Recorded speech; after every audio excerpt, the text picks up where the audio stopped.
Hello, this is Kamlesh Ahuja sir की chemistry class.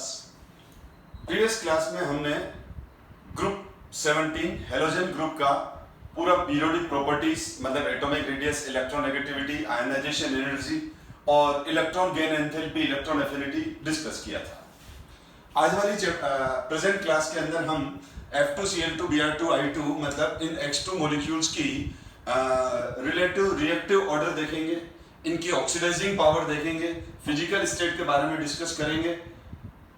तो आज वाले क्लास के अंदर एक इंपॉर्टेंट क्वेश्चन भी डिस्कस होने वाला है, जिस क्वेश्चन को पहले मैं डिस्प्ले कर देता हूं। क्वेश्चन ये है, although electron gain enthalpy of fluorine is less negative as compared to chlorine, यानी फ्लोरीन के कंपैरिजन में क्लोरीन जल्दी इलेक्ट्रॉन गेन करता है। Fluorine is a strong oxidising agent then chlorine. Why? वापस एक बार क्वेश्चन को ध्यान से रीड करो, आप ध्यान से रीड करो। Although electron gain enthalpy of fluorine is less negative, इसका मतलब फ्लोरीन इलेक्ट्रॉन मुश्किल से गेन करता है। किसके कंपैरिजन में? क्लोरीन के कंपैरिजन में। उसके बावजूद भी, in spite of that, fluorine is a strong oxidising agent then chlorine. Why? पहले तो क्वेश्चन का लैंग्वेज माइंड में सेट कर लो कि वो बोल रहा है फ्लोरीन के कंपैरिजन में फ्लोरीन ज्यादा पावरफुल ऑक्सीडाइजिंग एजेंट है क्लोरीन के।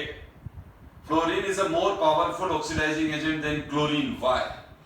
या फिर दूसरा क्वेश्चन है, consider the parameters such as bond dissociation enthalpy, electron gain enthalpy and hydration enthalpy, compare the oxidising power of F2 and Cl2। तो दोनों क्वेश्चन F2 और Cl2 को लेके ही हैं, ठीक है। तो पहले आप ऊपर वाले क्वेश्चन पे ध्यान दो। ऊपर वाला क्वेश्चन अगर आपने रीड कर लिया, नीचे वाला तो अपन बाद में देखते हैं। ये दोनों क्वेश्चन इस क्लास में डिटेल में डिस्कशन होने वाले हैं। और एक मिनट, अब मैं क्लियर करूं क्वेश्चन क्या है। क्वेश्चन ये बोल रहा है कि हमने अभी प्रीवियस क्लास में क्या पढ़ा था? प्रीवियस क्लास में ये पढ़ा था कि फ्लोरीन, जो फ्लोरीन इलेक्ट्रॉन लेता है और F माइनस बनाता है, ठीक, और क्लोरीन इलेक्ट्रॉन लेता है और Cl माइनस बनाता है, ठीक है। तो मेरा क्वेश्चन अब आपसे ये कि फ्लोरीन जल्दी इलेक्ट्रॉन लेगा कि क्लोरीन लेगा? क्लोरीन लेगा, बिल्कुल, क्योंकि मैंने लास्ट क्लास में बताया कि फ्लोरीन का जो इलेक्ट्रॉन एफिनिटी है वो कम है किससे? क्लोरीन का, क्योंकि फ्लोरीन का स्मॉल साइज है तो उसका सरफेस इलेक्ट्रॉनिक क्लाउड बहुत ज्यादा डेंसर है, ठीक है ना। मैंने आपको बताया था एक ऑटो रिक्शा वाला एग्जांपल कि वो खचाखच भरा हुआ है, ठीक है। एनीवे, तो अब इसका मतलब ये हुआ कि क्लोरीन और फ्लोरीन में कौन जल्दी इलेक्ट्रॉन लेगा? क्लोरीन, ठीक है। क्लोरीन जल्दी इलेक्ट्रॉन लेगा, किसके कंपैरिजन में? फ्लोरीन के। माइंड में पॉइंट फिट रखो ये। अब मैं दूसरी बात करूं, ऑक्सीडाइजिंग एजेंट कौन होते हैं? जो दूसरों का ऑक्सीडेशन करते हैं, दूसरों के इलेक्ट्रॉन ले लेते हैं। जैसे मैंने आपसे इलेक्ट्रॉन ले लिए, मैंने आपके इलेक्ट्रॉन ले लिए, आपका क्या हो गया? ऑक्सीडेशन। तो आप मुझे क्या बोलोगे? ऑक्सीडाइजिंग एजेंट, क्योंकि मैंने आपका ऑक्सीडेशन किया। मैं इलेक्ट्रॉन धीरे धीरे ले रहा हूं, मैं इलेक्ट्रॉन मुश्किल से ले रहा हूं, तो मैं वीक ऑक्सीडाइजिंग एजेंट हो गया। और मैं इलेक्ट्रॉन तेजी से ले रहा हूं आपसे, मैं इलेक्ट्रॉन जल्दी से ले रहा हूं आपसे, तो मैं स्ट्रॉन्ग ऑक्सीडाइजिंग एजेंट हो गया। इस हिसाब, अब जो इलेक्ट्रॉन जितना जल्दी ले लेगा वो उतना स्ट्रॉन्ग ऑक्सीडाइजिंग एजेंट। तो फ्लोरीन और क्लोरीन दोनों में से कौन ज्यादा स्ट्रॉन्ग ऑक्सीडाइजिंग एजेंट होना चाहिए? क्लोरीन। फ्लोरीन और क्लोरीन दोनों में से कौन ज्यादा पावरफुल ऑक्सीडाइजिंग एजेंट होना चाहिए? क्लोरीन, क्योंकि क्लोरीन ज्यादा इजीली इलेक्ट्रॉन लेगा, ज्यादा जल्दी इलेक्ट्रॉन लेगा। फिर भी क्वेश्चन क्या है? बुक का ही क्वेश्चन है बेटा, ये देखो, although electron gain enthalpy of fluorine is less, ठीक, then chlorine, in spite of that fluorine is a strong oxidising agent then chlorine. Why? तो यही टॉपिक हम आज वाली क्लास में डिस्कस करने वाले हैं, ठीक है। यही क्वेश्चन हम आज इस क्लास में डिस्कस करने वाले हैं और इस क्वेश्चन के साथ काफी सारे कंसेप्ट जुड़े हुए हैं। तो सबसे पहले देखो, ये सब डायटोमिक फॉर्म में मिलते हैं। F2Cl2 Br2 I2। F2 yellow gas होती है, Cl2 ग्रीनिश गैस होती है, Br2 रेडिश लिक्विड है, ब्रोमीन रेडिश लिक्विड है और I2 वॉलेट कलर का सॉलिड है। I2 वॉलेट कलर का सॉलिड है, ठीक है। तो इनकी कलर डार्कनेस भी टॉप टू बॉटम इंक्रीज हो रही है, दिख ही रहा है। ब्रोमीन के बारे में बात करूं तो ब्रोमीन लिक्विड है पर बड़ा हार्मफुल लिक्विड है। इसमें मीट, मसल्स, स्किन डिसॉल्व हो जाती है। इसीलिए ये प्योर ब्रोमीन के अंदर अगर आपने फिंगर डाल दी, फिंगर डाल के और जब बाहर आओगे तो केवल बोन्स नजर आएगी, क्योंकि हमारी स्किन और इसके अंदर जो मीट और मसल्स है वो सब Br2 में डिसॉल्व हो जाएगी। ट्राई मत करना ऐसा। तो Br2 बहुत ज्यादा जबरदस्त कोरोसिव है और स्पेशली इसके अंदर मीट, मसल्स, स्किन डिसॉल्व हो जाती है, तो ये हार्मफुल है। इसीलिए है ना, आप हमेशा देखोगे ये ब्रोमीन वाटर ही मिलता है। कभी भी मार्केट के अंदर आप ब्रोमीन लिक्विड लेने जाओगे तो आपको नहीं मिलेगा। जिनके पास लाइसेंस होता है उन्हीं को मिलता है। एनीवे, तो जस्ट मैं इंफॉर्मेशन दे रहा था, इसका अपने कंसेप्ट से कोई मतलब नहीं है, वो Br2 की प्रॉपर्टी है। अब मैं टॉप टू बॉटम की बात करूं तो जब मैं टॉप टू बॉटम आऊंगा तो आप देख लो साइज ऑफ एटम बढ़ रहा है, मोलिकुलर मास इंक्रीज हो रही है। F2 का जो मोलिकुलर मास है वो 38 है, Cl2 का जो मोलिकुलर मास है वो 71 है, ब्रोमीन का 160 है, इसका 256 है। तो इसका मोलिकुलर मास क्या होता जा रहा है? बढ़ता जा रहा है। तो मैं क्या लिखूंगा? फर्स्ट पॉइंट लिखूंगा मैं बेटा, molecular mass of molar mass of H2 increase. जो मोलिकुलर मास है H2 का वो इंक्रीज हो रहा है, ठीक है। सेकंड, जब मोलिकुलर मास इंक्रीज होगा बेटा, तो मोलिकुलर मास इंक्रीज होने के साथ क्या होता है? वंडरवाल फोर्सेस, वंडरवाल फोर्सेस जो कि इंटरमोलिकुलर फोर्सेस इंक्रीज होंगे, क्योंकि van der Waals forces directly proportional to molecular mass and van der Waals forces directly proportional to surface area. ये इंटरमोलिकुलर फोर्सेस हैं जो मास पे डिपेंड करते हैं। और वंडरवाल फोर्सेस इंक्रीज हो रहे हैं, मतलब ये हुआ, ये थर्ड पॉइंट लिखने की जरूरत नहीं है पर फिर भी लिख रहा हूं मैं, intermolecular forces increase. Intermolecular forces increase, इनके इंटरमोलिकुलर फोर्सेस क्या हो जाएंगे? इंक्रीज हो जाएंगे। तो ये बिल्कुल इसकी फिजिकल स्टेट इसके फेवर में एविडेंस है कि इंटरमोलिकुलर फोर्सेस बढ़ रहे हैं। F2 का मोलिकुलर मास कम है, गैस है। Cl2 का थोड़ा बढ़ गया, गैस है। लेकिन और बढ़ने से क्या हुआ? ब्रोमीन लिक्विड में कन्वर्ट हुआ, Br2 और I2 सॉलिड हो गया। तो अगर आपसे कोई पूछे कि F2 एंड Cl2 गैस है, Br2 लिक्विड और I2 सॉलिड है, अपने आंसर को जस्टिफाई करो तो बस यही लिखना है कि मोलिकुलर मास इंक्रीज होने की वजह से इंटरमोलिकुलर फोर्सेस बढ़ेंगे तो फिजिकल स्टेट गैस से लिक्विड और लिक्विड से सॉलिड की तरफ शिफ्ट हो जाएगी। ऑब्वियसली जब इंटरमोलिकुलर फोर्सेस बढ़ते हैं तो मेल्टिंग पॉइंट और बॉइलिंग पॉइंट भी बढ़ते हैं। तो melting point and boiling point both are generally directly proportional to intermolecular forces, that is van der Waals forces. The melting point and boiling point will increase होंगे। तो जो melting point और boiling point है वो किस पे depend करेंगे? intermolecular forces पर। अब हम आगे देखते हैं। दूसरा जो नेक्स्ट पॉइंट है, size of x atom increase हो ही रहा है। Size of x atom, x का मतलब fluorine, chlorine, bromine, iodine. Fluorine, chlorine, bromine, iodine, size of x atom increase हो रहा है। तो bond length of x x की बॉन्ड लेंथ क्या हो जाएगी? इंक्रीज। एक्स की बॉन्ड लेंथ क्या हो जाएगी? इंक्रीज। यानी आप देख लो, यहां पर ये बॉन्ड लेंथ बॉन्ड लेंथ क्या होती है? जो दो बॉन्डेड एटम होते हैं उनके न्यूक्लियस के बीच की डिस्टेंस। तो ये जो रेड लाइन है वो किसको बता रही है? बॉन्ड लेंथ को। ये F2 की बॉन्ड लेंथ है, ये Cl2 की बॉन्ड लेंथ है, ये Br2 की बॉन्ड लेंथ है, यहां से लेके यहां तक, और ये आयोडीन की। और हमेशा ध्यान दो, मैंने बार बार कहा है, बॉन्ड लेंथ के बढ़ने से बॉन्ड डिसोसिएशन एनर्जी डिक्रीज होती है, बॉन्ड स्ट्रेंथ डिक्रीज होती है। तो bond dissociation energy decrease, bond dissociation energy decrease, और एक ही बात है, bond strength decrease, bond strength decrease. Bond strength क्या हो जाएगी बेटा?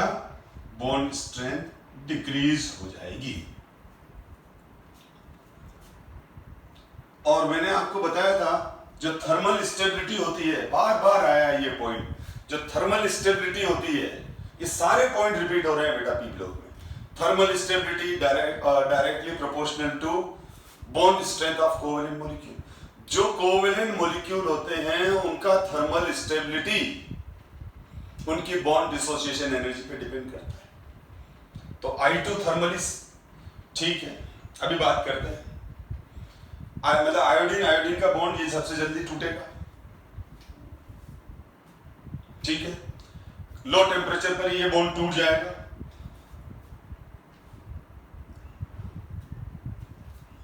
यहां तक तो ये पॉइंट क्लियर है। अब इसमें एक्सेप्शन आ रहा है। एक्चुअली एक्सेप्शन क्या आ रहा है वो देखो आप। यहां मैंने BD का मतलब है बॉन्ड डिसोसिएशन एनर्जी, और ये जो बॉन्ड डिसोसिएशन एनर्जी है वो है किलो कैलोरी पर मोल के अंदर। मैं क्लियर कर दूं, आपको डेटा लर्न नहीं करने हैं, हमको केवल ऑर्डर समझने हैं। एग्जाम में ऑर्डर आते हैं। तो डेफिनेटली क्या लिखा है? Bond dissociation energy, BD, bond dissociation energy, जिसको मैं क्या कह रहा हूं? BD, bond dissociation energy decrease. तो देखो बॉन्ड डिसोसिएशन यहां कितनी है? 58 से डिक्रीज होके 45 से डिक्रीज होके 35।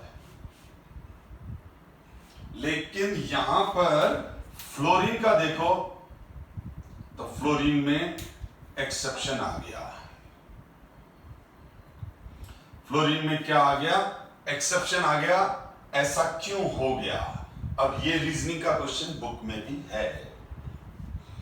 तो एक्चुअल में बात वापस घूम फिर के वहीं आ रही है।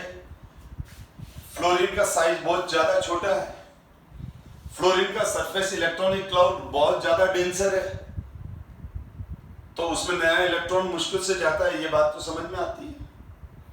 लेकिन अब जब ये F2 बन गया तो इसका सरफेस इलेक्ट्रॉनिक क्लाउड ज्यादा डेंसर होने की वजह से प्रॉपर ओवरलैपिंग भी नहीं हो पाती। दो फ्लोरीन के ऑर्बिटल बहुत कंजस्टेड हैं। दोनों फ्लोरीन के जो ऑर्बिटल्स हैं उनमें इलेक्ट्रॉन डेंसिटी बहुत ज्यादा है, क्योंकि फ्लोरीन के ऑर्बिटल भी बहुत छोटे होंगे। तो होता क्या है कि जब दो F एटम आपस में बॉन्डिंग करके F2 बनाते हैं, तो जब ये F2 बनाते हैं तो इन पे जो ये लोन पेयर्स हैं, इन पर जो ये क्या है, ये लोन पेयर्स जो हैं, इन लोन पेयर में ये जो नॉन बॉन्डिंग इलेक्ट्रॉन है जिनको हम लोन पेयर कहते हैं, ये दोनों फ्लोरीन एटम का इलेक्ट्रॉनिक क्लाउड काफी कंजस्टेड है, काफी डेंसर है। तो जब ये दोनों फ्लोरीन एटम ओवरलैप करते हैं तो इन दोनों फ्लोरीन एटम के जो वैलेंस शेल के इलेक्ट्रॉन्स है, specially non bonding lone pairs, इस फ्लोरीन पर भी 3 लोन पेयर है, इस पर भी 3 लोन पेयर है। क्योंकि आपको मालूम है, मैंने आपको बता रखा है कि जो हेलोजन का इलेक्ट्रॉनिक कन्फिगरेशन होता है वो क्या होता है? NH2np5। तो इसमें ऑलरेडी ये तीनों तो ये जो तीनों हैं ये तो लोन पेयर्स हैं। ये तो हमेशा 3 लोन पेयर ही रहेंगे। बॉन्डिंग में तो ये इन्वॉल्व रहेगा, बॉन्ड पेयर तो ये बनाएगा, बॉन्ड पेयर तो ये बनाएगा, विल फॉर्म बॉन्ड, यस ये बॉन्ड बनाएगा। तो ये वाले 3 इलेक्ट्रॉन, ये फ्लोरीन है तो इसके 3 लोन पेयर है, ये तो दोनों फ्लोरीन के। अब क्या हो जाएगा, ये जो फ्लोरीन के लोन पेयर्स हैं इनमें एक स्ट्रॉन्ग रिपल्शन चालू हो जाता है, ये एक दूसरे को परेशान करने लगते हैं। यानी 2 क्राउडी ऑटो एक दूसरे को ओवरलैप कर गए तो दोनों के पैसेंजर एक दूसरे को रिपेल ही करेंगे। तो यहां पर क्या हुआ, कंजेस्टेड है, तो ये क्या हुआ, रिपल्शन, क्या लिख रहा हूं, repulsion among lone pair of both F atoms। और इसका कॉन्सिक्वेंस क्या होता है, इसका रिजल्ट क्या होता है, F2 का जो बॉन्ड डिसोसिएशन एनर्जी होता है, FF सिंगल बॉन्ड का जो बॉन्ड डिसोसिएशन होता है वो रिड्यूस हो जाता है। तो अगर आपसे पूछे कि इसका रिजल्ट क्या होगा, तो इसका रिजल्ट होगा ये जो ये है ये BD डिक्रीज हो जाएगा, BD डिक्रीज हो जाएगा। BD का मतलब समझ गए, BD का मतलब BD नहीं, बॉन्ड डिसोसिएशन एनर्जी, ठीक है, ये बॉन्ड डिसोसिएशन एनर्जी इसका डिक्रीज हो जाता है। तो ये लॉजिक रखना है। अब आगे बढ़ते हैं।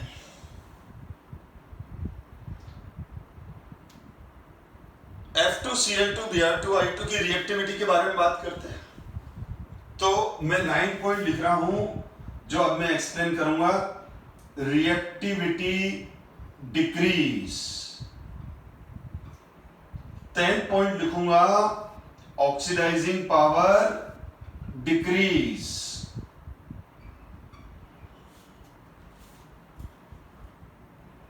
Tendency to form negative ion, tendency to form negative ion decrease। अब पॉइंट नंबर 9, 10, 11 का डिस्कशन करूंगा मैं, लेकिन मैंने लिख इसलिए दिया क्योंकि मेरे को अब ये क्लीन करके बोर्ड को साफ करूंगा, क्लीन करूंगा, फिर एक्सप्लेन करूंगा, तो ये 3 पॉइंट रह जाते हैं यहां पर। तो आपको पहला कंसेप्ट क्लियर हो गया। अभी ये इसको मत देखो, ये तो डिस्कस करूंगा मैं। 1 to 8 पॉइंट क्लियर होने चाहिए। और 1 to 8 पॉइंट में जो एक एक्सेप्शन आया बेटा, F2 का बॉन्ड डिसोसिएशन एनर्जी कम हो गया, तो उसका रीजन ये रहा। तो फ्लोरीन का बहुत ज्यादा स्मॉल साइज उसके अंदर एक्सेप्शन ला रहा है। आपने देखा उसकी इलेक्ट्रॉन एफिनिटी भी फ्लोरीन की जितनी होनी चाहिए उससे कम आई, बॉन्ड डिसोसिएशन एनर्जी भी जितनी होनी चाहिए उससे कम आई। अब मैं जब स्टूडेंट से पूछता हूं, आप लोगों से, बच्चों से पूछता हूं कि बच्चों बताओ इनमें से सबसे ज्यादा मोर रिएक्टिव कौन है, तो बहुत सारे स्टूडेंट बोलते हैं सर आपने जो लिखा है उसके हिसाब से तो फिर है ना आयोडीन सबसे ज्यादा मोर रिएक्टिव होना चाहिए, क्योंकि आयोडीन का बॉन्ड डिसोसिएशन एनर्जी सबसे कम है। आयोडीन का बॉन्ड डिसोसिएशन एनर्जी सबसे कम है, तो सर आयोडीन ही तो सबसे मोर रिएक्टिव होगा।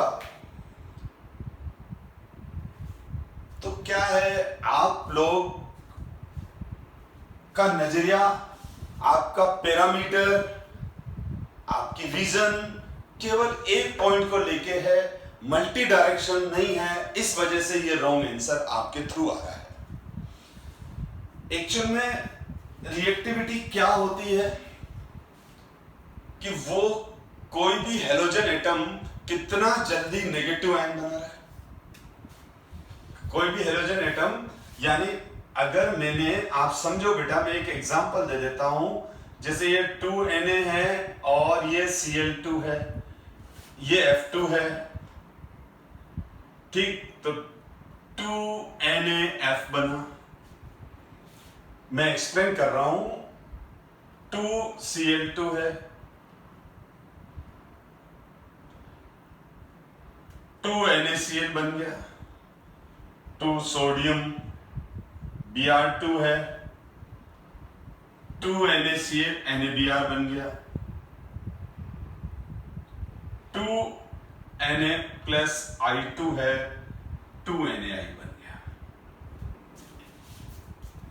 अब इसमें सोडियम तो फिक्स है, तो अब इसमें से मैं बोल रहा हूं सबसे जल्दी यही बन रहा है। इसमें क्या हो रहा है, सोडियम क्या कर रहा है, सोडियम 2 इलेक्ट्रॉन दे रहा है, 2 सोडियम है ना, तो सोडियम के वैलेंसी शेल में तो 1 इलेक्ट्रॉन होता है, 11 इलेक्ट्रॉन होते हैं, 2 8 and 1, तो 2 सोडियम 2 इलेक्ट्रॉन दे देते हैं, और ये F2 एटम किस में कन्वर्ट हो गया, 2F माइनस में। किस में कन्वर्ट हो गया, 2F माइनस में। ध्यान से समझते रहो बेटा, थोड़ा पेशेंस रखो, जल्दबाजी मत करो, अपने अंदर नेगेटिविटी मत लाओ।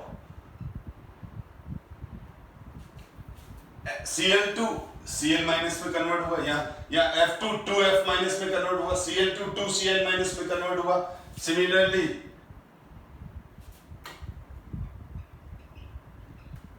और उसी तरह से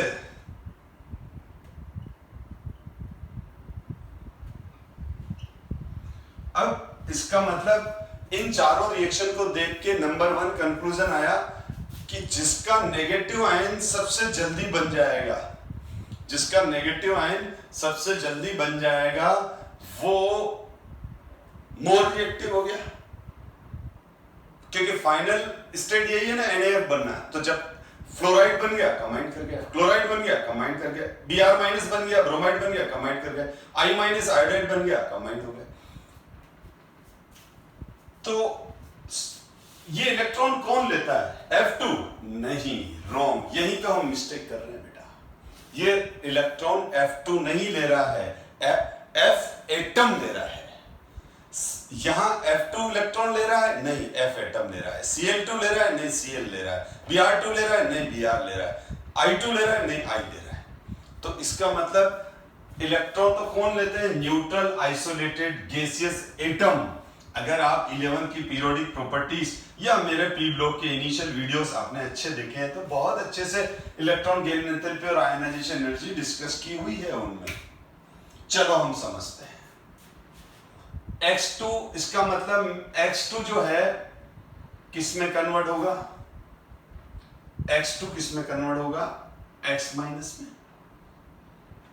ठीक है।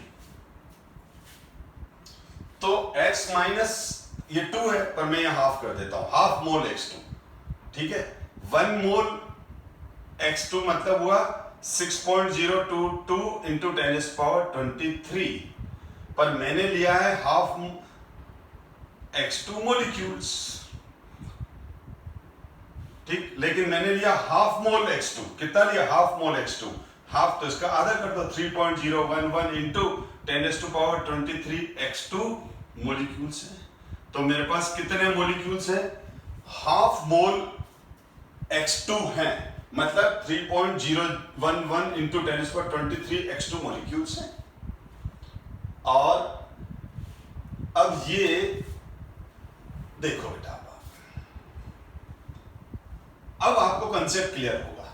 और इसकी फिजिकल स्टेट मैंने सॉलिड ले ली, सपोज करो ये I2 है, तो X2 सॉलिड है। अब देखो, हम तो आयोडीन सॉलिड है, तो क्या सॉलिड इलेक्ट्रॉन लेगा, नहीं लेगा। तो क्या होगा, आप ध्यान दो, जिन स्टूडेंट ने 11 में थर्मोडायनेमिक्स अच्छे से पढ़ा है तो उनको मालूम है बॉर्न हेबर साइकिल। मैं देखो, इसका मतलब ये नहीं है कि मैं आपको बोलता हूँ वो ये आपको 11 नहीं आता है तो आप मेरी क्लास को समझ नहीं पाओगे, ऐसा कभी नहीं कहता हूं मैं तो 11 के सारे कंसेप्ट रिपीट ही कर देता हूँ पूरी तरह से, भले थोड़ी क्लास बड़ी हो जाती है, ताकि जिन बच्चों ने 11 का कंसेप्ट भूल गए हैं या किसी वजह से वो टॉपिक छूट गया है 11 में, तो उसकी वजह से मेरी क्लास में उन बच्चों को प्रॉब्लम नहीं आनी चाहिए। पर एक रिमाइंडर भी डालना मुझे जरूरी है कि देखो ये 11 के उस कंसेप्ट से आ रहा है, तो जिस बच्चे ने पढ़ा होता है तो एकदम वो उस पॉइंट की तरफ चला जाता है, उसको वो चीजें याद आ जाती है। अब देखो, मैंने सबसे पहले X2 सॉलिड को किस में कन्वर्ट किया, हीट करके X2 लिक्विड में कन्वर्ट किया, फिर X2 गैस में कन्वर्ट किया। ध्यान से देखते रहो बेटा, सब समझ में आएगा, बहुत इंपॉर्टेंट पॉइंट है। ये लिक्विड, ये गैस, तो यहां से यहां आया मैं तो क्या हुआ, enthalpy of fusion, enthalpy of fusion. यहां से यहां आया तो एंथैल्पी ऑफ वेपोराइजेशन। क्या होता है enthalpy of fusion? When 1 mole of solid convert into 1 mole of liquid, ठीक है, एंथैल्पी ऑफ फ्यूजन क्या है? हीट है। It is amount of heat, it is amount of heat, it is amount of heat absorbed by the 1 mole of, by the 1 mole of solid to convert 1 mole of liquid at melting point temperature. Melting point temperature पर जब 1 मोल solid किस में convert हो जाता है? 1 मोल liquid में, तो जितनी हीट वो एब्जॉर्ब करेगा उसको क्या बोलेंगे? Enthalpy of fusion. यानी एंथैल्पी ऑफ फ्यूजन हीट ही है जो इसको मिल रही है। फिर सेकंड हो गई, तो हमको एंथैल्पी ऑफ फ्यूजन देना पड़ा। क्या देना पड़ा हमको? Enthalpy of fusion, F fusion को बताया। अब उसके बाद मैंने क्या किया, इसको अभी ये लिखा है मैंने डेल्टा वी एच, यानी मैंने क्या दिया इसको? Enthalpy of vaporisation. Enthalpy of vaporisation क्या होता है? 1 मोल लिक्विड को 1 मोल गैस में कन्वर्ट करने के लिए जितना हीट मैंने दिया बॉइलिंग पॉइंट टेम्परेचर पर, उसको हम क्या बोलेंगे? Enthalpy of vaporisation. Sidhi simple बात, 1 मोल सॉलिड को 1 मोल लिक्विड में कन्वर्ट किया, ये जो हीट सप्लाई हुई ये एंथैल्पी ऑफ फ्यूजन, ठीक। और ये एंथैल्पी ऑफ वेपोराइजेशन। और ये क्या हो गया? एंडोथर्मिक हो गई, तो ये वैल्यू पॉजिटिव हो गई, क्योंकि डेल्टा एच की वैल्यू पॉजिटिव मतलब एंडोथर्मिक। अब हम यहां पर, अब बॉन्ड है, अब ये बॉन्ड है बेटा। अब हमारे पास क्या है? ये बॉन्ड है ना बेटा, ये बॉन्ड। अब मैंने क्या किया इसको? Bond dissociation energy, bond, this is, इसको क्या बोलते हैं? This is bond dissociation energy. Bond dissociation energy क्या है? किसी भी बॉन्ड के 1 मोल बॉन्ड को तोड़ने के लिए जो एनर्जी है। अब मैंने इसका बॉन्ड तोड़ा, ये है बॉन्ड डिसोसिएशन एंथैल्पी, ये है एंथैल्पी ऑफ फ्यूजन, ये enthalpy of vaporisation. Bond dissociation energy से हाफ मोल X2 जब ब्रेक हो जाएगा तो हमारे पास 1 मोल X एटम मिल जाएंगे। क्या मिल जाएंगे हमको? 1 मोल X एटम। अब मेरे पास, अब मेरे हाथ लगा है, क्या हाथ लगा है? This is the 1 mole neutral isolated gaseous atom. This is the 1 mole neutral, this is the 1 mole neutral isolated gaseous atom. याद है electron gain enthalpy, electron affinity, ionisation energy, इनमें हम ये डेफिनेशन में लिखते थे, ये टर्म यूज करते थे कि ये क्या हो जाएगा? This is the 1 mole neutral isolated gaseous atoms. Periodic properties में ये बहुत काम आया। अब जाके हमारे पास 1 mole neutral isolated gaseous atoms मिले। अब ये हेलोजन एटम है। अब बारी आएगी, अब लेगा ये इलेक्ट्रॉन, अब लेगा ये इलेक्ट्रॉन, ये इलेक्ट्रॉन लेगा, वही जो सोडियम ने दिया था, बॉर्न हेबर साइकिल में NaCl को एक्सप्लेन किया हुआ है, ठीक है। अब ये लेगा electron,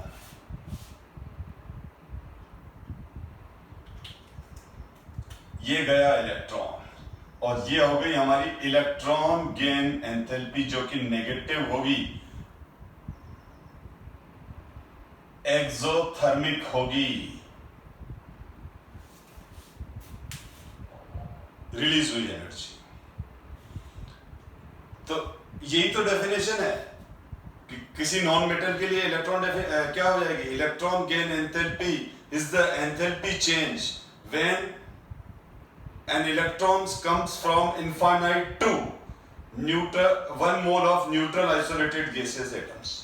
1 mole neutral isolated gaseous atom में जब एक इलेक्ट्रॉन एंटर होता है तो जो एनर्जी रिलीज हुई इस एनर्जी को इलेक्ट्रॉन गेन एंथैल्पी कहते हैं, क्योंकि इसने इलेक्ट्रॉन गेन किया और एनर्जी निकाली। अब ये चीज हो गई यहां तक। दूसरी चीज समझो बेटा, अब ये X माइनस हाइड्रेटेड हो जाएगा। क्या हो जाएगा, हर चीज हर आयन लेस और मोर एक्सटेंट से हाइड्रेटेड हो जाता है, और हाइड्रेटेड होते समय डिफरेंट टाइप के फोर्स ऑफ अट्रैक्शन होते हैं। कहीं इंटरमोलिकुलर हाइड्रोजन बॉन्डिंग होती है, कहीं आयन डायपोल अट्रैक्शन होते हैं, कहीं कोऑर्डिनेट कोवेलेंट बॉन्ड बनते हैं। मैं उसमें नहीं जा रहा हूं, सीधा है ये हाइड्रेटेड हो गया। अपन लिखते हैं ना हाइड्रेटेड हो गया, Li plus 0.2 H2O, Mg plus 2 plus 6 H2O, Cu plus 2.4 H2O। इस तरह से आयंस को हाइड्रेटेड फॉर्म में देखते हैं, ठीक है। तो हर आयन हाइड्रेटेड होगा ही अगर वो इस धरती पर है तो, क्योंकि अर्थ एटमॉस्फेयर में वाटर मॉइस्ट है। अब जब ये हाइड्रेटेड होगा तो क्या निकलेगी, एंथैल्पी ऑफ हाइड्रेशन जो भी नेगेटिव होगी, यानी तो अब आप देख रहे होंगे यार सर ने तो 15 मिनट तक ये क्या पता नहीं क्या पढ़ा दिया। बेटा बहुत इंपॉर्टेंट पॉइंट पढ़ाया आपके, ये वाला कंसेप्ट इतनी जगह काम आएगा इसलिए इतना स्लो पढ़ाया, क्योंकि देखो यहां पर क्या हो गया, सबसे पहले आपकी पहली गलतफहमी जो इतने टाइम से चली आ रही थी निकल गई। कौन सी, कि X2 डायरेक्ट X माइनस नहीं बनेगा, X2 डायरेक्ट X माइनस में कन्वर्ट नहीं होगा, थ्रू स्टेप्स होगा।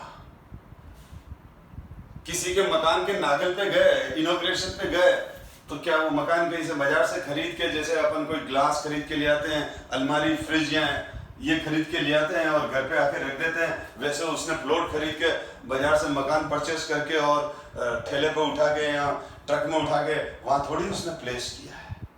वो जब हाउस बना है तो वो नंबर ऑफ स्टेप्स के थ्रू बना है, फाउंडेशन बना है, वॉल्स बनी है, लाइट फिटिंग हुई है, प्लास्टर हुआ है, फर्नीचर बना है, कलर हुआ है, फर्श बने हैं, बहुत सारी चीजें हैं। ये सब चीजें स्टेप वाइज जुड़ती गई है और फिर वो पूरा हाउस बना है, ठीक है। उसी तरह से X2 भी डायरेक्ट X माइनस में कन्वर्ट नहीं होगा।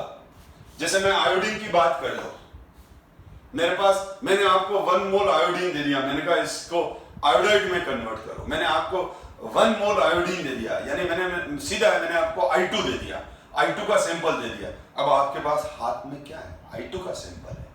अब I2 को ये इलेक्ट्रॉन दे दोगे तो वो इलेक्ट्रॉन थोड़ी ले लेगा। I2 सॉलिड का भी एक I2 सॉलिड है, थोड़ी इलेक्ट्रॉन लेगा। कौन लेगा, neutral isolated gases I atom लेगा। तो I2 को जब इलेक्ट्रॉन दोगे तो I2 बोलेगा पहले तू मुझे न्यूट्रल आइसोलेटेड गैसेस एटम में तो कन्वर्ट कर, मैं तो मॉलिक्यूल हूं, मॉलिक्यूल थोड़ी इलेक्ट्रॉन लेता है, मॉलिक्यूल तो स्टेबल है। तो वो आपको क्या कहेगा कि मुझे किस में कन्वर्ट कर, मुझे किस में कन्वर्ट करो, न्यूट्रल आइसोलेटेड गैसेस एटम में। तो हमारे पास I2 सॉलिड है, हमने इसको गर्म करना चालू किया और वेट कर रहे हैं। हमने देखा I2 पहले मेल्ट हुआ, पूरा मेल्ट हुआ, फिर और वेट किया तो वो जो लिक्विड I2 था वो पूरा का पूरा वेपोराइज हुआ। अब वेपोराइज होने के बाद एक क्लोज कंटेनर में हो रहा है ये सब कुछ, ठीक है। अब एक क्लोज कंटेनर में आपने आयोडीन डाल दिया और सपोज करो वो ग्लास का कंटेनर है, तो आप आराम से देख रहे हो, तो आयोडीन मेल्ट होकर लिक्विड में कन्वर्ट हुआ, लगातार हीट दे रहे हो, नीचे बर्नर जला रखा है आपने। फिर उसके बाद आपने देखा सारी आयोडीन के अंदर उस सिस्टम में, उस ग्लास सिस्टम के अंदर क्लोज सिस्टम में सारी आयोडीन वेपर में कन्वर्ट हो गई। अब जब वेपर है, अब जब वो आयोडीन वेपर बन गई तो अब उसका ये वाला बॉन्ड टूटना स्टार्ट हुआ। जब वो बॉन्ड टूटे तो बहुत सारे आई आई आई आई आई बन गए, आयोडीन एटम बन गए। अब इस आयोडीन, अब आपने उस क्लोज सिस्टम में इलेक्ट्रॉन डाल दिए, वो सारे इलेक्ट्रॉन उस आई एटम ने, उस हेलोजन एटम ने गेन करके नेगेटिव आयन बना दिया। फिर उसके अंदर जो मॉइस्ट थी उसको एब्जॉर्ब करके वो हाइड्रेटेड फॉर्म में आ गया। तो अब समझ में आया कि नेगेटिव आयन यूं नहीं बनता है, काफी मेहनत करनी पड़ती है। तो इसका मतलब ये हो गया कि I2, अब मुझे आप खुद ही बताओ, अब आपका कंसेप्ट क्लियर। तो अब मुझे बताओ किसका नेगेटिव आयन जल्दी बनेगा? जिसकी फिजिकल स्टेट गैस है। अब आपके पास एक गैस स्टेट वाला है, एक लिक्विड स्टेट वाला नॉन मेटल है और एक सॉलिड स्टेट वाला है। यानी आपके पास एक F2 और Cl2 गैस है, Br2 लिक्विड है, आयोडीन सॉलिड है। तो बताओ किसका नेगेटिव आयन जल्दी बनेगा? गैस वाले का। क्योंकि आपने क्या किया, मैंने चार स्टूडेंट ले लिए, चारों स्टूडेंट को मैंने equal amount half mole F2 mister A को दे दिया, half mole Cl2 mister B को दे दिया, हाफ मोल Br2 मिस्टर सी को दे दिया, half mole I2 mister D को दे दिया। चारों को बोला नेगेटिव आयन बनाओ। ए F माइनस बनाएगा, बी Cl माइनस बनाएगा, सी Br माइनस बनाएगा, डी वाला जिसके पास आयोडीन है वो I माइनस बनाएगा। चारों को बिल्कुल एक ही टाइम पे चारों ने बर्नर लगाया, चारों ने अपने अपने क्लोज सिस्टम बर्नर के नीचे रख दिए और अंदर मटेरियल डाल दिया। F2 वाले ने F2, Cl2 वाले ने Cl2, Br2 वाले ने Br2 और I2 वाले ने I2। चारों ने हीट करना चालू किया। जो A और B हैं, यानी जिनके पास F2 और Cl2 हैं, उनको तो सीधा उनकी हीट बॉन्ड को तोड़ना चालू, एटम बनना चालू। जिसके पास ब्रोमीन है वो देख रहा है, यार अभी तो मेरा ब्रोमीन वेपोराइज हो रहा है, और उधर देख रहा है फ्लोरीन और क्लोरीन तो अपने बॉन्ड, उनके बॉन्ड टूट चुके हैं और वो न्यूट्रल आइसोलेटेड गैसेस एटम में कन्वर्ट हो चुके हैं। और आयोडीन वाले का तो और हालत खराब है, उसको तो और ज्यादा पेशेंस रखना पड़ेगा। वो तो देख रहा है अभी मेरा आयोडीन मेल्ट हो रहा है। आप समझ गए मैं क्या कह रहा हूं? यानी मेरे कहने का मतलब, आयोडीन वाला जो होगा उसका आयोडीन पहले मेल्ट होगा, फिर वेपोराइज होगा, फिर बॉन्ड टूटेगा। तब तक तो F2 और Cl2 रिएक्ट करके बैठे हुए होंगे Br2 वाले को और I2 वाले को बोल रहे होंगे, अरे यार और कितनी देर है यार, बोर हो रहे हैं हम, तुम्हारी वजह से हम परेशान हो रहे हैं, तुम्हारा काम धीरे धीरे चल रहा है। नहीं चल रहा उनका धीरे धीरे, एक्चुअल में धीरे धीरे चल रहा है, पर वो इसीलिए चल रहा है कि वो धीरे नहीं है, उनके अंदर जो मॉलिक्यूल है वो धीरे धीरे काम कर रहे हैं। अब आप समझ गए होंगे मैं क्या कह रहा हूं, कि जिसकी सॉलिड स्टेट है वो लिक्विड होगा, वो सॉलिड वाला पहले लिक्विड में कन्वर्ट होगा, लिक्विड वाला गैस में कन्वर्ट होगा, गैस में के बाद बॉन्ड टूटेगा, फिर इलेक्ट्रॉन लेगा, फिर रिएक्शन में एंटर करेगा। तो अब आपको एक चीज समझ में आ गई कि Cl2, Br2 और I2 में से सबसे लीस्ट रिएक्टिव आयोडीन हुआ, क्योंकि हमको आयोडीन के लिए एंथैल्पी ऑफ फ्यूजन भी चाहिए, एंथैल्पी ऑफ वेपोराइजेशन भी चाहिए, बॉन्ड डिसोसिएशन एनर्जी भी चाहिए, 3 इन्वेस्टमेंट चाहिए। सबसे ज्यादा खर्चा आयोडीन वाले को करना पड़ेगा। सबसे देर से I माइनस बनेगा, बेचारे का सॉलिड था, लिक्विड में कन्वर्ट हुआ, वेपर में कन्वर्ट हुआ, फिर बॉन्ड टूटा। Br2 वाले को कम से कम एक इन्वेस्टमेंट कम करना पड़ेगा, उसको एंथैल्पी ऑफ फ्यूजन तो कम से कम नहीं देनी है, तो भी एंथैल्पी ऑफ वेपोराइजेशन तो देनी है, एंथैल्पी ऑफ डिसोसिएशन एनर्जी देनी है। और F2 और Cl2 को तो ये दोनों ही नहीं देनी है, न एंथैल्पी ऑफ फ्यूजन देना है, न एंथैल्पी ऑफ वेपोराइजेशन देना है, सीधा वो तो बॉन्ड को तोड़ेगा, इलेक्ट्रॉन देगा। तो ये क्लियर हो गया पहला पॉइंट कि Cl2, Br2, I2 में से Cl2 मोर रिएक्टिव है, तो Cl2 मोर रिएक्टिव, उससे कम रिएक्ट, Cl2 का Cl- सबसे पहले बनेगा, मैं अभी F2 को डिस्कस नहीं कर रहा हूं, अभी मैं तीनों को कर रहा हूं, ठीक है। फिर F2 पे भी आ रहा हूं, F2 फिर ये एक्सेप्शन क्यों, पहले तो Cl2 से Cl माइनस, Br2 से Br माइनस और I2 से I माइनस, बताओ कौन जल्दी बनेगा? Cl2 से Cl माइनस जल्दी बनेगा क्योंकि उसकी फिजिकल स्टेट गैस है, तो हमको एंथैल्पी ऑफ फ्यूजन और एंथैल्पी ऑफ वेपोराइजेशन न मेल्ट करना है न वेपर करना है, सीधा बॉन्ड तोड़ के इलेक्ट्रॉन देना है। तो Cl2 से Cl माइनस जल्दी बनेगा, Br2 से Br माइनस लेट बनेगा और I2 से I माइनस बहुत ही लेट बनेगा क्योंकि उसको मेल्ट भी करना है, वेपोराइज भी करना है, दोनों काम करने हैं। समझ में आ गया? Cl2 से Cl माइनस जल्दी बना, इसका मतलब Cl2 से Cl माइनस जल्दी बना, मतलब Cl2 मोर रिएक्टिव है। I2 से I माइनस बहुत धीरे धीरे बड़ी मुश्किल से बना, तो I2 लेस रिएक्टिव है। ये बात तो समझ में आ गई। अब क्वेश्चन आता है कि इन दोनों में से ज्यादा रिएक्टिव कौन है, क्योंकि दोनों की फिजिकल स्टेट गैस है। पहला कंसेप्ट मैंने आपके माइंड में ये डाला कि गैस, लिक्विड और सॉलिड, तो सॉलिड लेस रिएक्टिव होते हैं। समझ में आ गया? नहीं आया तो वापस आप रिमाइंड करके देखो बेटा, ठीक है? तो शायद समझ में आ जाएगा, या फिर पर्सनली मेरे से बात करो, डाउट प्रॉब्लम क्लास में आके ध्यान दो बेटा। अब यहां तो हो गया यहां तक। अब F2 और Cl2 में मोर रिएक्टिव कौन है? हम बोल रहे हैं F2। रीजन, इसके दो मेन रीजन है। अब देखो F2 में वही है, गैस है, तो इन दोनों की कहानी खत्म, यहीं से स्टार्ट होगी कहानी, ठीक है। आयोडीन तो यहां से स्टार्ट करेगा, ब्रोमीन यहां से स्टार्ट करेगा और क्लोरीन और फ्लोरीन यहां से स्टार्ट करेंगे। तो आयोडीन को तो इतना ट्रेवल करके यहां तक पहुंचना है, देर लग गई। ब्रोमीन को, Br2 को यहां से ट्रेवल करके यहां तक पहुंचना है, तो आयोडीन से तो पहले ही पहुंच जाएगा। F2 और Cl2 को सीधा यहां से लेके यहां आना है, ठीक है। ये इसको पाथ मान लो आप, ठीक है। तो आयोडीन का लॉन्ग पाथ है सॉलिडों को, ब्रोमीन का पाथ और कम हुआ, ये हमारा इनिशियल और ये फाइनल, ये इनिशियल डेस्टिनेशन, ये फाइनल डेस्टिनेशन। तो इनिशियल से फाइनल डेस्टिनेशन आयोडीन के लिए पाथ लंबा पड़ गया, यहां से यहां आया, यहां आया, यहां आया, यहां आया, यहां आया।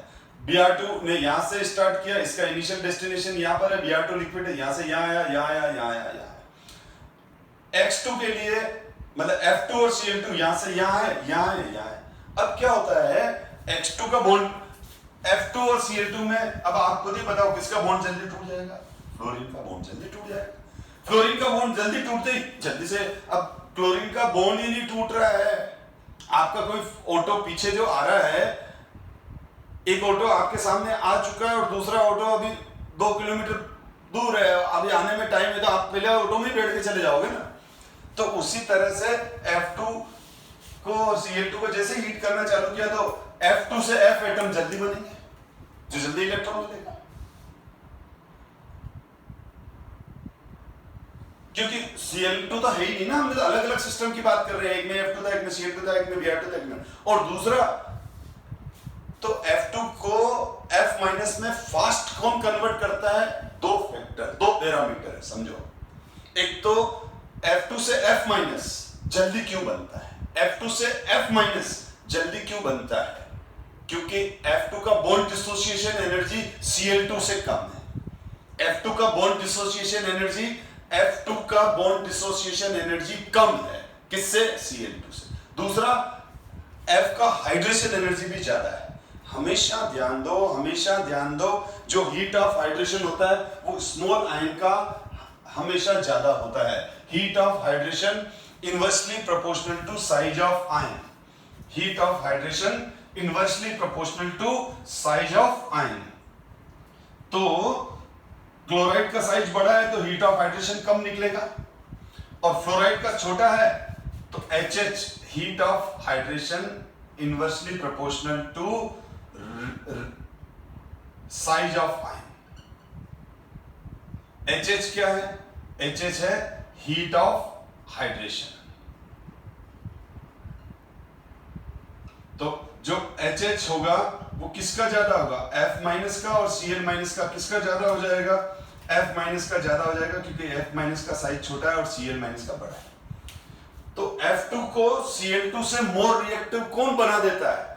ये दोनों मिलके, low bond dissociation energy and high heat of hydration. F2 को मोर रिएक्टिव कौन बना देता है? F2 को फ्लोरीन को F2 को मोर रिएक्टिव कौन बना देता है? उसकी लो बॉन्ड डिसोसिएशन एनर्जी और हाई हीट ऑफ हाइड्रेशन, जल्दी से हाइड्रेटेड हो जाता है। तो ये जो एक फैक्टर था क्लोरीन के लिए फेवरेबल कि क्लोरीन का इलेक्ट्रॉन एफिनिटी ज्यादा है, तो चलो क्लोरीन इलेक्ट्रॉन जल्दी ले लेगा, पर उसका बॉन्ड तो टूटे, बॉन्ड ही नहीं टूट रहा है। हमको मालूम है फ्लोरीन एटम और क्लोरीन एटम में क्लोरीन एटम जल्दी इलेक्ट्रॉन लेगा, लेकिन Cl2 से Cl तो बन ही नहीं रहा है, बॉन्ड डिसोसिएशन एनर्जी ज्यादा है, और उनमें से F2 से F बन गया। इसीलिए तो इसीलिए F2 से F माइनस ज्यादा फास्ट बनता है। तो इसका मतलब आप अब देखो, एक मिनट, एक पॉइंट और बढ़िया डिस्कस कर रहा हूं मैं। अब क्या हुआ, तो इसका मतलब इलेक्ट्रॉन एफिनिटी क्लोरीन की ज्यादा होते हुए भी फ्लोरीन जल्दी रिएक्ट कर गया, जल्दी नेगेटिव आयन बना गया। तो अब क्वेश्चन क्या है, ध्यान देना, मैं दो क्वेश्चन लिख रहा हूं बेटा, बहुत इंपॉर्टेंट है। विच ऑफ द फॉलोइंग, बहुत इंपॉर्टेंट है, which of the following negative ion readily form. आपको चार चॉइस दे रहा हूं, क्वेश्चन बहुत अच्छा क्वेश्चन है। Which of the following negative ion readily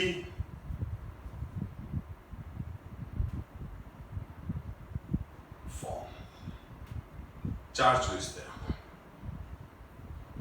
अब दोनों क्वेश्चन अलग अलग है। देखो पहले वाले क्वेश्चन में चॉइस अलग है, यहां मैंने हाफ F2 से F माइनस बनाया, हाफ Cl2 से Cl माइनस बनाया, हाफ Br2 से Br माइनस बनाया, हाफ I2 से I माइनस बनाया। यानी F2 ने इलेक्ट्रॉन लिया, Cl2 ने इलेक्ट्रॉन लिया, Br2 ने लिया, I2 ने लिया, और यहां पर F ने इलेक्ट्रॉन गेन किया F माइनस, Cl ने इलेक्ट्रॉन गेन किया Cl माइनस, Br ने इलेक्ट्रॉन गेन किया Br माइनस, I ने इलेक्ट्रॉन गेन किया I माइनस।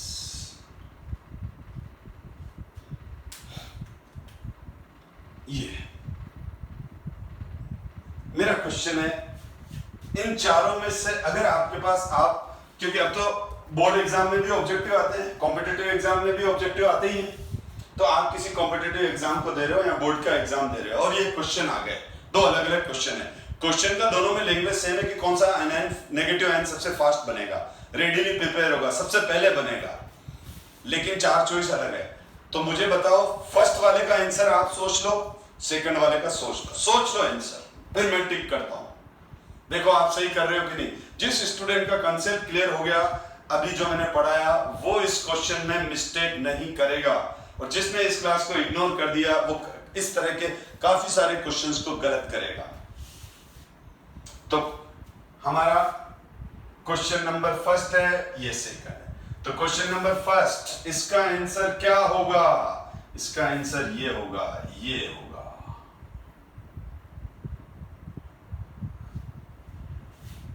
इसका आंसर क्या होगा? ये होगा।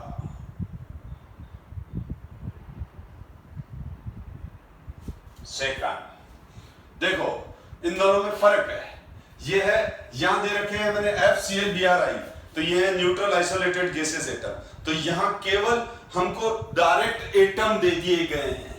हमको यहां बेटा क्या दे दिए गए हैं? डायरेक्ट एटम दे दिए गए हैं। Fluorine 1 mole neutral isolated gases, fluorine atom है, क्लोरीन एटम है, ब्रोमीन एटम है, आयोडीन एटम, और चार जने हैं, चारों के हाथ में, एक के पास फ्लोरीन एटम है, एक दूसरे के पास क्लोरीन एटम है, तीसरे के पास ब्रोमीन एटम है, चौथे के पास आयोडीन एटम है। तो किसका नेगेटिव आयन सबसे तेज बनेगा? Cl का, क्योंकि Cl का इलेक्ट्रॉन एफिनिटी सबसे ज्यादा होता है, फ्लोरीन का तो कम होता है इलेक्ट्रॉन एफिनिटी। तो यहां हम ये वाला क्वेश्चन केवल इलेक्ट्रॉन एफिनिटी के कंसेप्ट पर होगा। This answer on the basis of electron affinity.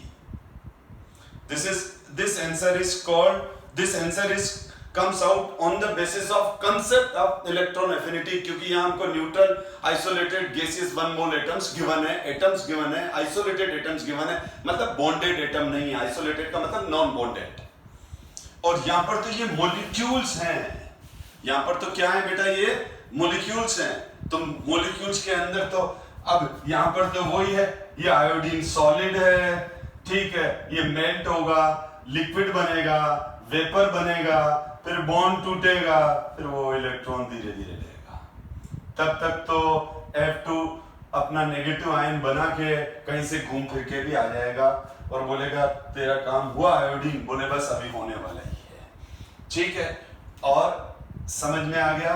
तो इसका मतलब अगर ये क्लास ढंग से समझ में आ गई तो आपको समझ में आ गया कि रिएक्शन मॉलिक्यूल पे होती है न कि एटम पर। तो रिएक्टिविटी ये कंसेप्ट डिसाइड करेगा, रिएक्टिविटी ये कंसेप्ट डिसाइड नहीं करेगा। हटाओ इसको, रिएक्टिविटी वो कंसेप्ट डिसाइड करेगा। तो बताओ सबसे ज्यादा जल्दी नेगेटिव आयन किसका बना? फ्लोराइड का, फ्लोरीन का। F2 से F- सबसे जल्दी बना, तो सबसे मोर रिएक्टिव क्या हो गया? तो मैं ये कह सकता हूं मैं कि top to bottom reactivity of X2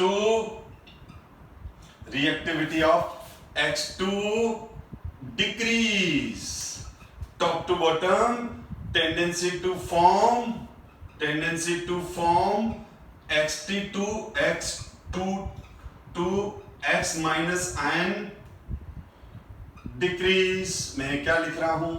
यानी मैं बोल रहा हूं F2Cl2 Br2 I2 F2Cl2 Br2 I2 तो reactivity F2Cl2 Br2 I2 decrease, tendency to form X2 से X2 लिखा है, ये क्या लिखा है मैंने? ये X2 से X minus, tendency to X2 to X minus decrease. Negative ion सबसे मुश्किल से इसका बनेगा, ठीक। इसका मतलब टेंडेंसी टू गेन इलेक्ट्रॉन क्या होगा? Tendency to gain electron decrease, tendency to gain electron decrease, oxidising power decrease. तो अब आपको समझ में आ गया कि आपके सामने F2Cl2 Br2 I2 है, तो आपके इलेक्ट्रॉन पहले कौन लूट लेगा? पहले कौन ले लेगा? F2। तो F2 पावरफुल ऑक्सीडाइजिंग एजेंट हो गया। तो इसीलिए हम क्या बोलते हैं, F2Cl2 Br2 I2 top to bottom reactivity भी डिक्रीज हो रही है, क्योंकि F2 से F- सबसे जल्दी बनेगा और I2 से I- सबसे देर से बनेगा। तो F2 सबसे जल्दी इलेक्ट्रॉन सामने वाले से ले लेगा, तो सामने वाले का ऑक्सीडेशन कर देगा। यानी जैसे ही आपके पास F2 आया, आपके इलेक्ट्रॉन गायब। कहां चले गए? F2 लेके चला गया, आपको मालूम ही नहीं पड़ा, इतना फास्ट लेके चला गया। आयोडीन तो जब लेगा तो आपको मालूम पड़ेगा कि ये तो मेरे इलेक्ट्रॉन लेने आया है, क्योंकि वो काफी देर आपके पास रुका रहेगा, क्योंकि वो मेल्ट हो रहा है, वेपोराइज हो रहा है, बॉन्ड टूट रहा है, ठीक है। या तो ये तड़ाक से बॉन्ड अपना तोड़ेगा, लो बॉन्ड डिसोसिएशन एनर्जी की वजह से इलेक्ट्रॉन लेके रवाना, आपको मालूम ही नहीं पड़ेगा, आपका ऑक्सीडेशन हो गया। तो F2 is powerful oxidising agent. समझ में आ गया? तो ये कॉन्सेप्ट ऐसा था बेटा, इसको थोड़ा सा लंबा लेना मेरे लिए जरूरी था, अदरवाइज क्या होता है बच्चों का कंसेप्ट क्लियर नहीं होता है, वो रट लेते हैं। तो अब आपको समझ में आ गया होगा, होप करता हूं मैं, ठीक है। तो ये जो क्वेश्चन थे मैं एक बार आपको क्लियर कर दूं, बस क्लास ओवर है, खाली आप स्लाइड्स देख लो ताकि पॉज करके इसको रीड कर लो और नोट्स बना लो आप। Why are halogen are strong ignite. हाँ, पहले तो ये क्वेश्चन समझ में आ गया। Although electron gain enthalpy of fluorine is less negative as compared to chlorine, fluorine is a strong oxidising agent then chlorine. सीधी बात है, fluorine is strong oxidising agent then chlorine. बताओ क्यों, जबकि क्लोरीन की इलेक्ट्रॉन एफिनिटी ज्यादा है। Discuss, यही तो डिस्कस किया इस पूरी क्लास में मैंने। इंडेक्स क्वेश्चन है 7.26, considering the parameters such as bond dissociation enthalpy, electron gain enthalpy, hydration enthalpy, compare the oxidizing power of F2 और Cl2। वो भी कर दिया मैंने। मैंने तो F2 Cl2 की नहीं की, साथ में Br2 और I2 भी ले लिया, चारों को ही कर दिया मैंने, ठीक है। अब physical state, fluorine yellow colour का गैस है, क्लोरीन ग्रीनिश येलो है, bromine is a reddish liquid, iodine is a volatile solid, they are melting and boiling point steadily increase with atomic number, top to bottom increase हो रहे हैं, ये भी हमने अभी डिस्कस किया। और why are halogens are strong oxidizing agent, ये भी हमने डिस्कस कर लिया, आप रीड कर लो। ये एलिमेंट अपना ऑक्टेट कंप्लीट करने के लिए एक इलेक्ट्रॉन चाहिए, इलेक्ट्रॉन एफिनिटी ज्यादा है, जेड इफेक्ट ज्यादा है, जल्दी से इलेक्ट्रॉन गेन करके नेगेटिव आयन बनाते हैं। ये रीड कर लेना बेटा पोस्ट करके, और क्वेश्चन है एनसीईआरटी का ही। अब हम नेक्स्ट क्लास में ये वाला टॉपिक स्टार्ट करेंगे, oxidation state and chemical reactivities. आगे और भी है टॉपिक बाकी। So thank you my dear students.